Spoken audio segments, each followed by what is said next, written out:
Yo, it's the exam coach checking in with you. Just spent a good 48 hours off my smartphone, no screen for 48 hours. It's actually a Monday. Just come back from a good weekend. I was down in Devon with some of my best buds from school, and we've been doing that a while. Been going down to a friend's house there. It's always a cracking weekend around this time of year.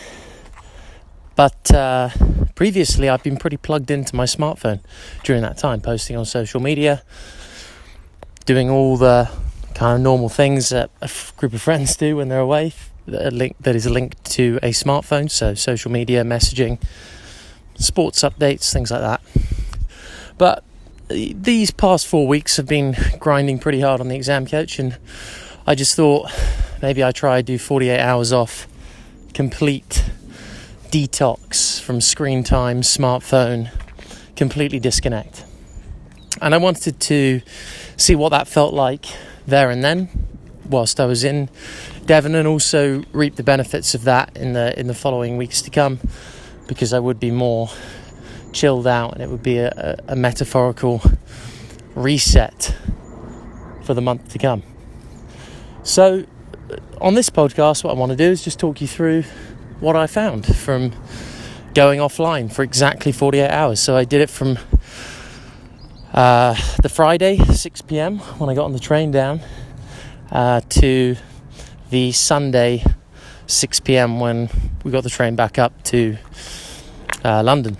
So the number one thing I suppose I took away from it was, when you don't have your smartphone to fill the gaps in between conversation, in the car, just hanging around, doing nothing, chilling, you are, one, forced to make good conversation with your friends, which is great.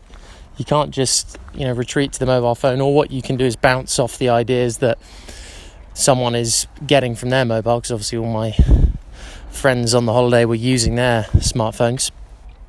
And I think that's the first thing, is just the quality of conversation that you're forced to have with people face to face goes up. I think the second thing from that, which is a similar point but slightly different, is that by not having your smartphone there to fill in the gaps, you realise how much time you have. You have loads of time.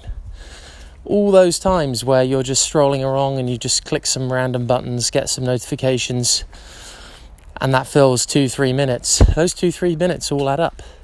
And I realised I actually had loads of time to do loads of different things. The other thing is the general level of background chatter I had going on in my head.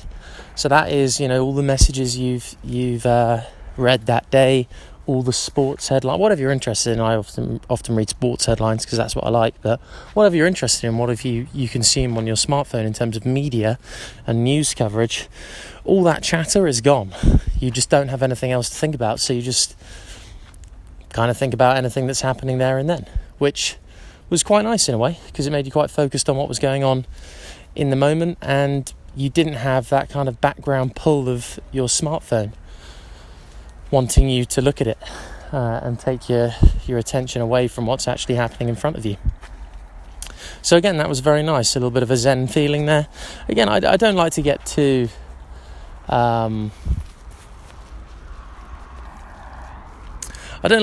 much into the meditation space, because I think it's a different feeling when you're just for example, the meditation. Sorry, just had to pause there. Got distracted by a rogue revision retriever just out with my dogs at the moment, so rounding them up. Anyway, I've got them both in good hands now. I'm sure you'll be glad to hear. So, as I was saying, meditation, it does to an extent feel like that clear-headedness that you get when you're not really thinking about anything. That state that you're trying to get to when you meditate. Clarity of mind, you're not really thinking about anything at all. It's just clear, you have no thoughts. Not quite the same when you don't look at your smartphone, because obviously you are thinking about and you're preoccupied with what is going on in front of you. But it's nice. It's a similar-ish feeling. In fact, you do feel like a big weight's lifted off your shoulders when you don't have anything else to look at apart from what's in front of you right there. The other thing it made me question is the importance and relevance of everything that is going on the smartphone, the messages, the media updates, the notifications. Always question that, always. But whenever you take a time away from it, it makes you question it even more, because you see that you can exist without it, and then you question the value of each of the things that are being served to you down the smartphone, which is super important to do, because you want to try and make your experience on it and your time spent on it as valuable as possible to yourself. So that's what I felt down in Devon at the time, and it was good. Definitely felt good to disconnect a bit. The other thing I think it does is it does provide a really nice reset if you want to go in hard, and obviously you have to use the device in order to make way in the world, really, because there's so many things that are based on it that you do, and especially if you're in business, if you're in education, in anything that involves knowledge. But there's so many different apps we all know on the smartphone that can plug into almost anything you're doing.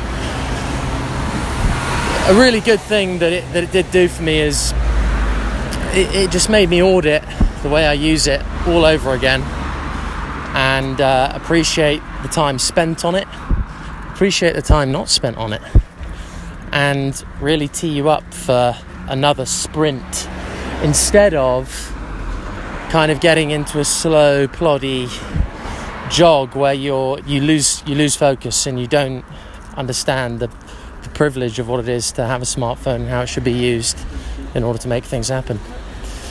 So important to have that. And I'd encourage anyone, if you're looking to kind of set some new standards, take a little smartphone detox, because it definitely helps in terms of just resetting and rethinking everything. Okay, I am checking out.